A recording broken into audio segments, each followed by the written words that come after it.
Nous voici déjà arrivés au dernier orateur de ce soir. Pour rassembler tous les enjeux qui s'offrent désormais à nous dans la réalisation de notre espace bâti, il nous manque quand même une approche systémique et holistique de l'innovation et de la durabilité.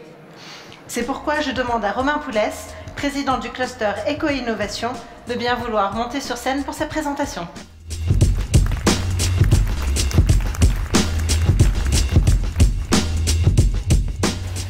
Bonsoir. Eh oui, dès qu'il y a une souris dans la salle, elle focalise toute l'attention.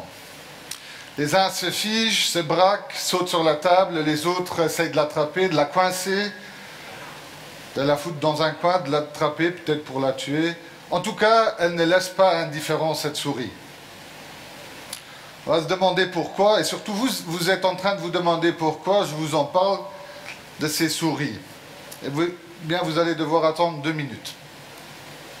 Donc ça fait 50 ans qu'on a conscience des limites de notre planète. 30 ans que Brundtland a introduit la notion de développement durable. Depuis, on innove. On innove dans la construction, dans l'économie, etc. Mais est-ce que réellement on a avancé? Sur 50 ans, tous les chiffres disent le contraire. On va droit dans le mur si on continue comme ça. On est en train de plus consommer encore, et surtout dans le secteur de la construction. Et on a comme seul objectif de tendre vers zéro, de devenir neutre, respectivement de devenir moins mauvais, moins de CO2, moins de pollution, moins de déchets, etc. L'innovation n'est pas stimulée par ce genre d'objectif.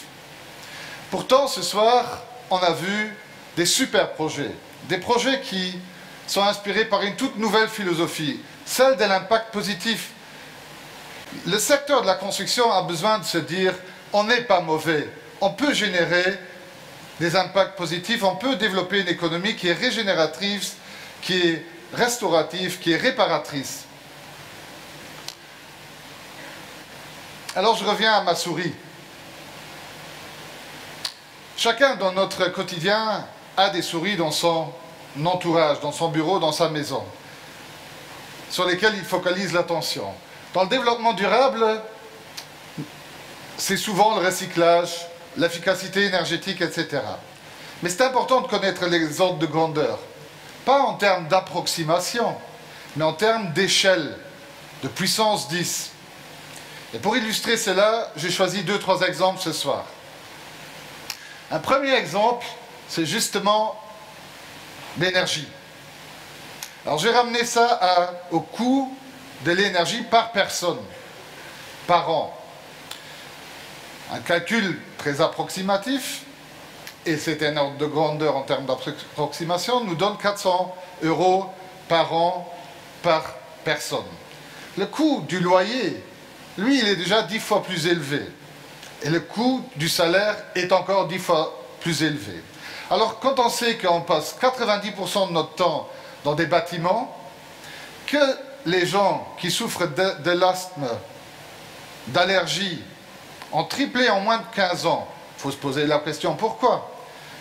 Quand on sait que l'être humain dans un bâtiment est sensible à beaucoup de choses, et que son bien-être dépend de l'éclairage, de l'acoustique, de la qualité de l'air, etc., c'est sur ce dernier point qu'on doit se focaliser, parce que 10% de changement dans la productivité, dans le taux de maladie, dans le turnover, eh bien ça a une incidence beaucoup plus importante, un facteur 100, que si on augmente l'efficacité énergétique du même bâtiment.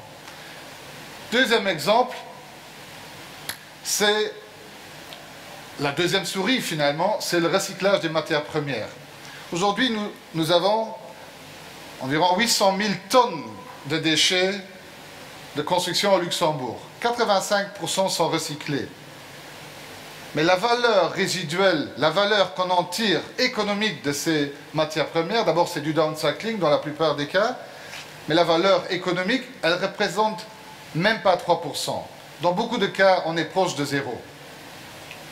Alors, si on conçoit des bâtiments, comme on a vu tout à l'heure, des exemples, dans lesquels on peut récupérer les composantes, les poutres, enfin, les châssis, etc., eh bien, on a des exemples concrets maintenant dans lesquels on peut montrer que la valeur résiduelle qu'on capte est 10 fois plus élevée que si on essaye de recycler simplement les matières premières.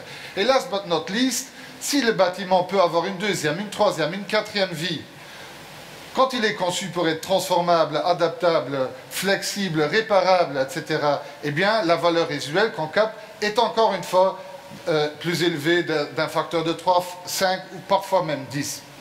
Et tous ces chiffres peuvent se cumuler, puisqu'on peut le transformer, finalement récupérer les composantes, finalement récupérer la matière première.